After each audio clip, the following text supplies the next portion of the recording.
लखनऊ कृषि मंत्री सूर्य प्रताप शाही ने 100 दिन की उपलब्धियों के बारे में आज लोक भवन में आयोजित प्रेस कॉन्फ्रेंस में जानकारी दी।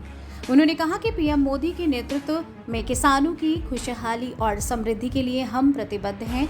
विगत वर्षों से किसान कल्याण निधि के रूप में अभियान चलाकर प्रयास किया गया कि किसानों की कठिनाइयों का समाधान किया जाए और उन्हें कृषि विभाग, भारत सरकार और राज्य सरकार से मिलने वाली योजनाओं से लाभान्वित किया जाए। उन्होंने कहा कि उत्तर प्रदेश के 2,60,544 किसानों को अब तक 48 करोड़ 60 लाख रुपए पीएम किसान सम्मान निधि के रूप में दिए गए हैं। 100 दिनों के अंदर हमने 4,23,203 किसान लाभान्वित हुए हैं।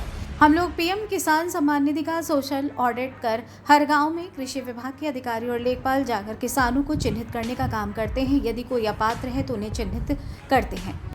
सूर्य प्रताप शाही ने कहा कि हम लोग पीएम किसान की ई-केवाईसी भी करा रहे हैं। लगभग 1 करोड़ 66 लाख किसान ई-केवाईसी से संपन्न हो चुके हैं। लगभग 65% से ज्यादा किसानों की ई-केवाईसी हो चुकी है। आने वाले समय में जिनका ई-केवाईसी पूरा होगा उन्हीं को पीएम किसान सम्मान सुनिधि मिल सकेगा। मंत्री शाही ने कहा कि हम लोगों ने 100 दिनों के भीतर सोलर पंप किसान सम्मान को कुसुम नाम से जानते हैं, उनमें 1 लाख किसानों का चयन कर 40% अमाउंट पर उनको सोलर पंप दिया जाएगा। लोक संकल्प पत्र और भारतीय प्राकृतिक के तहत बुंदेलखंड के सभी क्षेत्रों में हम प्राकृतिक खेती को प्रोत्साहित करेंगे और पौष्टिक अनाज देने का भी काम करेंगे। सभी 45 विकास खंडों में 50 हेक्टेयर के प्रशिक्षण केंद्र बनाए गए हैं। इसमें किसानों को प्रशिक्षित किया जाएगा। जिन किसानों के पास देशी गाय नहीं है उन्हें निराश्रित गौवंश उत्पन्न कराया जाएगा। नमामि गंगे योजना के तहत किसान को भी प्रोत्साहन दिया जा रहा है और गंगा के 10 किलोमीटर की परिधि में आने वाले खेतों में प्लास्टर का निर्माण करके काम किया जा रहा है। इसकी योजना भारत सरकार को भेजी गई है। इसमें 1714 क्लस्टर बनाए जाएंगे और लगभग 1,17,000 किसानों को इस योजना के माध्यम से जोड़ा जाएगा।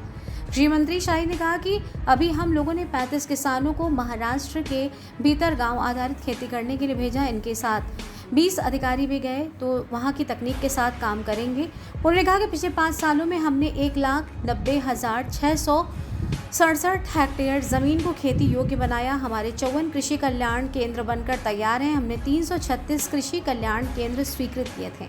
इसमें से 164 बनकर तैयार हैं और 54 क्रियाशील हैं। कृषि विभाग की तरफ से शक्ति पोर्टल को लॉन्च किया गया है। इसमें सरकार के गठन के बाद से अब तक की सारी योजनाओं और उससे बने एफपीओ की जानकारी दी गई है। राज्य सरकार ने जो भी अपने लक्ष्य रखे हैं उसमें हमने 5 एजेंसियों को नामित किया है।